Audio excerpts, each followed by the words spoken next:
قل اللہم مالک الملک، اے نبی عرض کیجئے اللہ کے حضور، اے اللہ تمام ملکوں کے مالک، تمام بادشاہت کے مالک، تؤتی الملک من تشاء، تو جسے چاہے اپنا ملک عطا کر دے۔ دنیا میں جو کوئی بھی حکمرانی اویل کر رہا ہے نا، پازیٹیولی یا نیگیٹیولی، اللہ تعالیٰ نے اسے دی ہے، اس اعتبار سے کہ اگر اللہ تعالیٰ چاہتا تو اسے چھین لیتا۔ لہٰذا دنیا میں کسی کو حکمرانی ملنا اس چیز کا ثبوت نہیں ہے کہ اس کے ساتھ اللہ کی تائید ہے۔ سورۃ البقرہ میں ہی نمرود کے بارے میں اللہ تعالیٰ نے فرمایا تھا، جب وہ ابراہیم علیہ السلام سے جھگڑ رہا تھا تو اللہ تعالیٰ نے فرمایا کہ اس نے اپنے رب کے معاملے میں جھگڑا کیا اس وجہ سے کہ ہم نے اسے بادشاہت عطا کی تھی۔ تو فرعون کو بھی بادشاہ اللہ نے بنایا، نمرود کو بھی اللہ نے بنایا، اور سیدنا ابو بکر، عمر، عثمان و علی کو بھی اللہ نے بنایا، لیکن زمین آسمان کا فرق ہے۔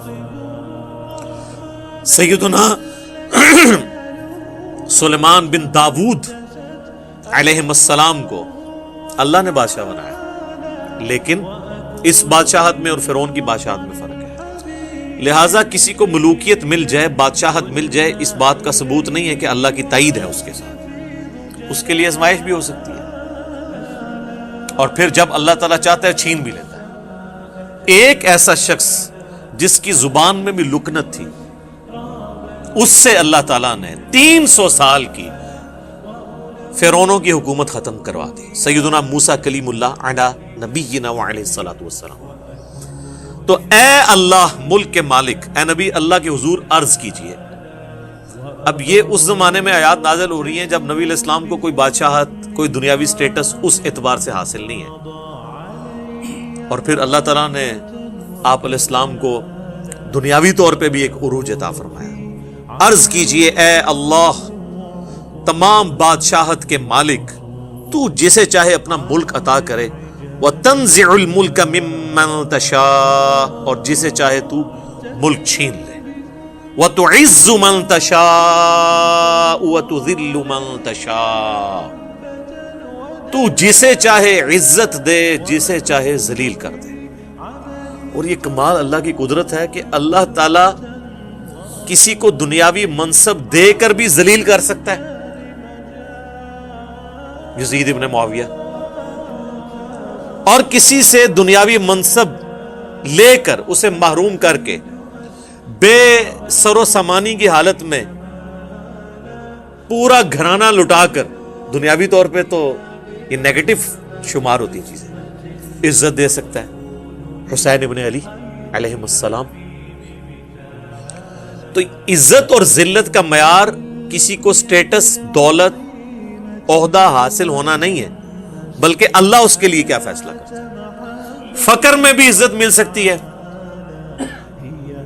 اور دولت اور منصب میں بھی ذلت اور رسوائی مقدر ہو سکتی ہے۔ میرا خیال ہے ہمارا ملک پاکستان تو اس چیز کی نمائندہ مثال ہے کہ یہاں پہ حکمرانوں نے جو تھوڑی بہت عزت اگر ان کی تھی بھی نہ، تو حکمرانی میں آ کے وہ بھی عزت گنوا دی۔ تو کسی کو سٹیٹس ملنا عزت اور ذلت کی دلیل نہیں ہے۔ ہاں یہ بھی ہو سکتا ہے کہ اللہ تعالیٰ کسی کو دنیاوی منصب دے اور اس کے ذریعے اس کی عزت میں اضافہ کر دے۔ سیدنا عمر بن عبدالعزیز کیسے اس ایک ماحول کے اندر، جب کہ ہر طرف گمراہی نے پنجے گاڑے ہوئے ہیں، حکومتیں جو ہیں انہوں نے دین کی تعلیمات کو پامال کیا ہوا ہے، اس میں ایک شخص حکمران بن جاتا ہے حادثاتی طور پہ۔ آج میرا ٹاپک نہیں، آپ میرا یوٹیوب پہ کلپ دیکھ لیں سیدنا عمر بن عبدالعزیز کے اوپر۔ صرف 38 سال کی عمر ہوئی ہے ان کی، میری اس وقت 43 ہونے والی ہے۔ 38 سال کی عمر میں وہ فوت بھی ہو چکے ہوئے تھے اور رہتی دنیا پہ اثرات چھوڑے۔ 99 ہجری میں خلیفہ بنے اور 101 ہجری میں ان کو زہر دے کر آل امیہ نے ہی شہید کر دیا، لیکن آتی دنیا کے اوپر انہوں نے اثرات چھوڑے کہ یہ بھی ایک حکومت کا سٹائل ہو سکتا ہے۔ بیدک الخیر، خیر سارے تیرے ہاتھ میں ہے، تو ہی خیر کا مالک ہے۔ انک علی کل شیء قدیر، بے شک تو ہر چیز کے اوپر قادر۔